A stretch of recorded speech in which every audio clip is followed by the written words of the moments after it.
Chapter: Kubernetes Cluster Architecture and Communication. Welcome to this chapter of our Kubernetes audiobook. In this section, we will explore the internal architecture of a Kubernetes cluster, how its components communicate, and the essential mechanisms behind cluster management. Cluster architecture. At its core, a Kubernetes cluster is composed of two main components, the control plane and the worker nodes. The control plane is the brain of the cluster. It manages the desired state of the system, what applications are running, their configurations, and how resources are allocated. The worker nodes, on the other hand, are the bodies that do the actual work. They run the application workloads in containers, managed by components like kubelet and kubeproxy. Each node in the cluster, whether it's part of the control plane or a worker, runs critical Kubernetes components and maintains communication through well-defined APIs. Communication between nodes and the control plane. Communication in Kubernetes is mostly API-driven. Worker nodes communicate with the control plane using the Kubernetes API server, which acts as the gateway for all control operations. Each worker node runs a component called kubelet, which reports back to the control plane. The kubelet ensures containers are running as instructed and reports status updates. A component called kubeproxy handles network communication within and outside the cluster, forwarding requests and maintaining rules for traffic routing. Controllers and the controller pattern. Kubernetes relies on controllers to ensure that the actual state of the system matches the desired state. These controllers are control loops that watch the Kubernetes API for changes and take corrective actions when needed. This approach is known as the controller pattern. The pattern includes three main steps. 1. Observe the current state of the system. 2. Compare it with the desired state. Act to reconcile any differences. Controllers are responsible for tasks such as scaling deployments, maintaining replica sets, and managing endpoints. Control via API server. The API server is the single entry point for all cluster operations. All interactions, whether they come from kubectl, controllers, or user-defined clients, go through the API server. It authenticates requests, validates them, and updates the cluster state in etd, the consistent and highly available key value store used by Kubernetes. Direct control. While the API server is the recommended way to manage the cluster, some components can interact directly with nodes or containers. However, this is typically discouraged because it bypasses the centralized control and audit features provided by the API server. Ways of running controllers. Controllers can be built-in. These run as part of the control plane. Add-ons, optional components that enhance functionality. Custom controllers, user-defined logic written using client libraries like Client Go. Controllers can run inside or outside the cluster, but they must have access to the API server. Leases and node heartbeats. To track the health of nodes, Kubernetes uses node heartbeats. These are periodic updates sent from the kubelet to the control plane, indicating the node is alive.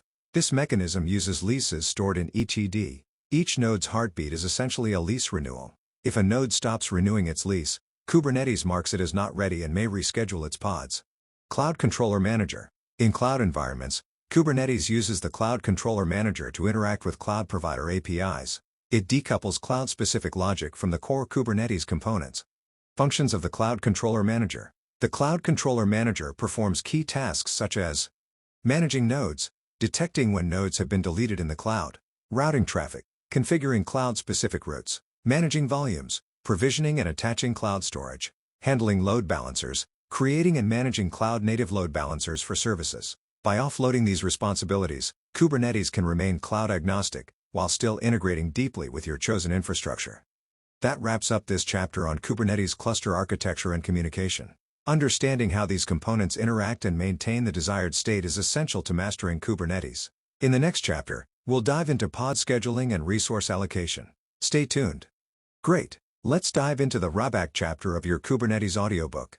Chapter: Role-Based Access Control, RBAC, in Kubernetes. Welcome to another chapter of our Kubernetes audiobook. In this section, we're going to talk about one of the most crucial aspects of securing your Kubernetes cluster, role-based access control, or simply, RBAC.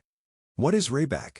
Role-based access control, RBAC, is a method for regulating access to resources based on the roles of individual users or service accounts within your Kubernetes environment. RBAC allows you to define who can do what, where, providing fine-grained control over cluster operations. This is important for security and compliance, preventing accidental changes, delegating permissions safely. Core concepts of RBAC. RBAC in Kubernetes is built around four key resource types. Role, cluster, role. Role binding. Cluster role binding. Let's break them down. 1. Role. A role defines a set of permissions within a specific namespace. It includes rules that determine what actions can be taken on which resources. Example, a role might allow read access to pods in the development namespace. 2.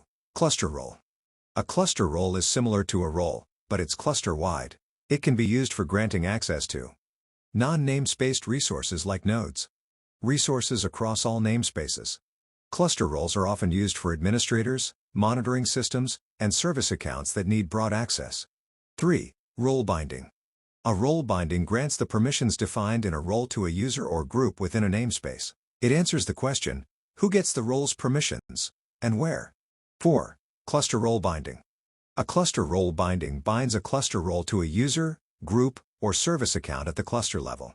This means the access granted applies to all namespaces, or to cluster-scoped resources. How RBAC works in practice.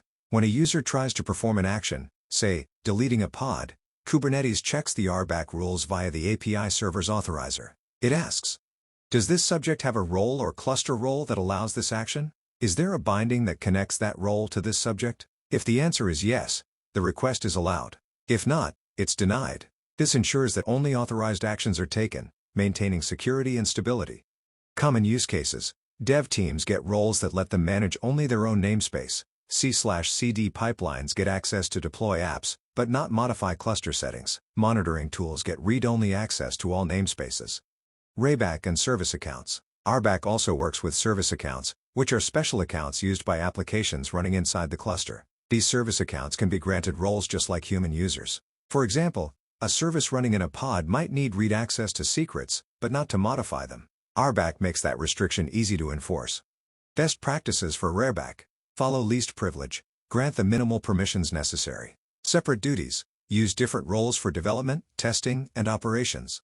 Audit regularly. Review who has access and what they can do.